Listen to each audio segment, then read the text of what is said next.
This Wednesday marks the 23rd anniversary of 9/11, and as I've mentioned before, the only other thing I ever wanted to do with my life besides what I'm doing now was to be a New York City firefighter. When I was teaching, I had the great blessing of teaching a student whose uncle happened to work in one of the busiest ladder companies in New York City, in Brownsville, Brooklyn, Ladder 120. That's where this t-shirt is from that firehouse. And so he arranged it so that I could go down from time to time and ride with his uncle. I could go to fires with them. I couldn't fight them with them, but I could go to fires with them and watch them in action. It was one of the most thrilling experiences of my life. And in the late 80s and early 90s, especially back when it was very busy still in the city, they got many more fires. It was just a great thrill and honor, especially for a firefighter, to go down there and to do that. I learned a lot of tricks that I was able to bring back to my own volunteer fire department when I was fighting fires in a volunteer fire department. But it was just a great experience as kind of somebody who dreamed of being a New York City firefighter. To be in the midst of them, watching them in action, was just absolutely awesome. So on 9/11, 2001, when I was watching the TV, watching those towers burn, I knew a lot about New York City Fire Department, a lot about their operations all my life. I've been interested in it, read books about it, was thrilled by it. So I knew about their operating procedures and how things worked in the city. As a firefighter, I also was aware that high-rise buildings a high-rise building had never collapsed before. There was a famous fire in the early 1980s in Philadelphia, the Meridian Plaza, I think it was a hotel, that burned, and because of some issues they had with sprinkler systems not operating right, standpipe systems failing, they weren't able to put the fire out. They had to let it burn out, and it burned for days. And so the upper floors of this high-rise building burned, and it never collapsed. And then in 1993, the first attack on the Trade Center, the bomb actually destroyed several layers of the underneath one of those towers, and it didn't bring the tower down. So I was convinced that even though, as horrific as it looked on TV, watching those planes burn in the upper floors of the building and realizing that there were people already dead, people jumping to their deaths, and that many people, maybe hundreds, even thousands of people, would die that day, potentially including some firefighters, I never imagined that the buildings would collapse. So I was stunned, shocked when I saw the first tower collapse. I couldn't believe my eyes. And I sat there watching TV. In fact, I still can't believe it's real. I'm still somewhat in shock. I can't believe that happened. But I remember sitting there watching the TV, and for roughly almost the next hour, because it took almost an hour before the second tower collapsed, just being locked in, not able to really move. I mean, I was just in such shock. I couldn't believe what had happened before my eyes, because I realized with the collapse of that first tower that thousands of people had just died there, including what probably was the equivalent of a fifth alarm assignment for New York. Would be hundreds of firefighters. And then when the second tower collapsed, which because the first I knew was inevitable, everybody realized it was inevitable, I realized that thousands of more people had just died in front of my eyes. I mean, even to this day, it's so hard to believe that actually happened. I watched the videos of 9/11. I've watched them many times over now in the intervening years, and it's still so hard to believe that was real. It just seems like a movie. It seems like fiction. It was so horrific. What kind of broke me out of that shock, that stunned shock I was in that day, is a few minutes after the second tower collapsed, the volunteer fire department I'm in received a call for an accident on the highway.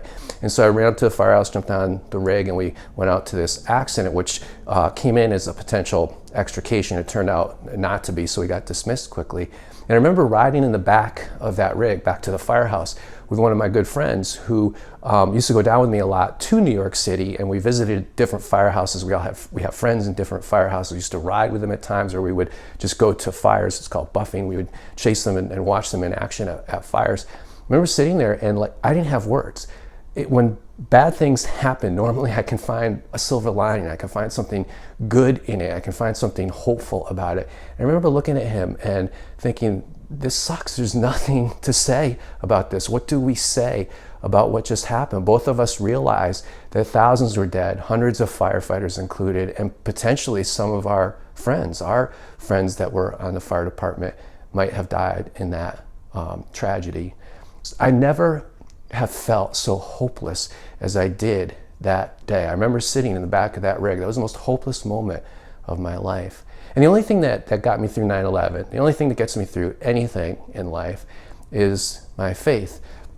Because while we were able to find good things that came out of 9/11, and we almost needed that as a nation to believe in the goodness that was still there somehow. I mean, we certainly focused on truly heroic deeds. There was great good in that. We focused on the kindness that people were starting to show to one another, the unity we had as Americans. All that was a good that came out of 9/11. But if we're honest about it, that good doesn't overwhelm the evil that was done, the tragedy, the tragic nature of what 9/11 was. That good doesn't justify the evil that had happened, or it wasn't a greater good to come out of that evil. Those were relatively minor goods compared to the horror, the hopelessness of that tragedy. I think one of the things that's most misunderstood about Christianity is that people often talk about God allowing evil in order to bring about a greater good. And then people tell these wonderful stories that all work out in the end, where they can look back at their lives and see the good that God brought out of a situation that at the time they couldn't understand why God would allow. But with 9/11, it doesn't work like that. And with many circumstances in our lives, our personal lives, it doesn't work like that. We look back at things that have happened and we can't find a good that comes out of it, or at least a good that would make it worthwhile, a greater good that somehow justifies those things happening.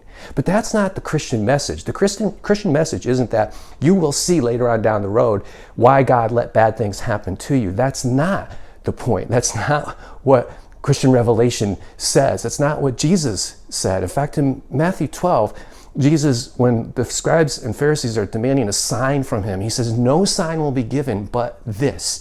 This is the only sign. It's the sign of Jonah, that for 3 days he was in the belly of the whale. And what Jesus is doing there is speaking in a prophetic way about his death and resurrection. So what he's saying, and this is what Christianity is saying, is that the only sign that we have that there is a greater good to come out of evil, out of horrors like the horror of 9/11, hopeless horrors when we look back, even if there is some good to come out of it, it doesn't come close to justifying why God will allow something like that. The only way we will see the greater good is if we look at what happened in Jesus' death and resurrection. We will not see the greater good necessarily. Sometimes we do, but many times we don't. We won't see the greater good until we see it from God's eternal perspective. And the one sign we get that is true, that will work out, that it will be a greater good, is the sign of Jonah, Jesus says, which is a reference to his own death and resurrection. The tragedy, the hopelessness of Good Friday, and sometimes this story is so familiar with us, we just don't feel it to the depths. But if you remember 9/11 and how hopeless you felt that day, the disciples of Jesus felt a lot more hopeless at his crucifixion. It was a lot more horrific even than the event of 9/11. And in the midst of that hopelessness, and for those 3 days that he's in the tomb, they could see no good that would come out of this, let alone a greater good that could come out of that event. But when Jesus rises, and again, this is something that, because we're so familiar with the story, we miss the impact of it. He doesn't just rise from the dead and come back the way he was. He doesn't just return, restored to life the way his life was before. He comes back transformed. He's transformed to the transcendent sphere. He can appear and disappear. He has qualities of a different realm, a transcendent realm. What happens in his resurrection is he takes the horror, the hopelessness, the tragedy of Good Friday, as bad as it gets, and transforms it into something beyond anything anybody could imagine. And what that tells us is that from the eternal perspective, when God looks at things like 9/11, the reason he lets them happen is because he has an infinitely greater good, not just a relatively greater good in mind, not a greater good that sometimes we get to see when we look back at our lives and understand why God allowed something to happen because things worked out better in the end because that bad thing happened. No, I'm talking about an eternal good, a good that our minds can't even fathom. As Paul says, eye has not seen, ear has not heard, nor has it so much dawned on the heart of man what God has prepared for those who love him. For those who love God, the good that God has in mind for them in allowing things as hopeless as 9/11, as hopeless and tragic as the cross of Jesus, is this utter transformation, this infinite transformation, actually taking that suffering and using it to somehow enhance, transform the glory that we will experience in eternity. Clearly, I can't explain how that works. I have no idea because my finite mind can't fathom it. But I know it's true. I know it's true because I know Jesus rose from the dead. And if he rose from the dead, then that sign, the sign of Jonah, is all that we need to have hope, even in the midst of the most hopeless circumstances where, try as we might, we may be able to find no good that comes out of it. One of the most vivid memories for me of 9/11 was the woman at one of the towers who was above the fire, and knowing that she wasn't going to get out of this, unlike a lot of other people who were trying to like scratch and claw and hang on to the last minute, and then in utter exhaustion had to let go, or overcome by the smoke had to let go, and were jumping off or falling off the tower. This woman gets out on the ledge and she puts her hands out wide like this, like she's about to fly, and she just kind of leans into what is her death. And in that moment, it's utterly tragic. As we look at it from a finite human perspective, we think, how sad, how horrific, how hopeless and tragic, because she is leaping to her death valiantly, as if she's flying off the tower, as she's jumping off to fly into the sky. She's doing it valiantly, heroically in some sense, kind of defying what's about to happen. But everybody knows she's going to plummet to her death like everybody else did who jumped or fell from the tower that day. But from the eternal perspective, what happens in that moment when she jumps off the tower, from the eternal perspective, in Christ, she is leaping into eternity. She leapt into eternity. I don't know what her faith was. If I remember this right, I think she made the sign of the cross before she did that over herself. So if she had put her trust in God, put her trust in Christ, I trust that when she leaped off that tower to her death, she leaped into the everlasting arms of eternity to a God who loves her, a God who loves all of us so much that he would go through the horror of that kind of event, although magnified in infinite terms, because what Jesus experienced on the cross, especially in terms of the infinite abandonment of the Trinity in that moment, all that Jesus went through on the cross for us, he experienced everything we feel to the depths of our beings and so much more. Everything we felt on that day, 9/11, everything we feel in our personal suffering, he felt that. He's experienced that. He's taken that upon himself. But he's also utterly reversed it, utterly transformed it, vanquished it, not only done away with it, not only restored everything we have now in this finite world, but transformed it to infinite glory. If we only put our trust in him, like that woman, if we just fall into his everlasting arms in faith right now, then when we die, no matter how we die, we will fall into his everlasting arms. And then from his perspective, his eternal perspective, we will see how it all makes sense. We will see how all of it he transforms, not only into a greater good, but to an infinitely greater good. I pray that this 9/11, this Wednesday, you'll take a few moments to reflect on what happened that day, to feel it to the core of your being. It sucks.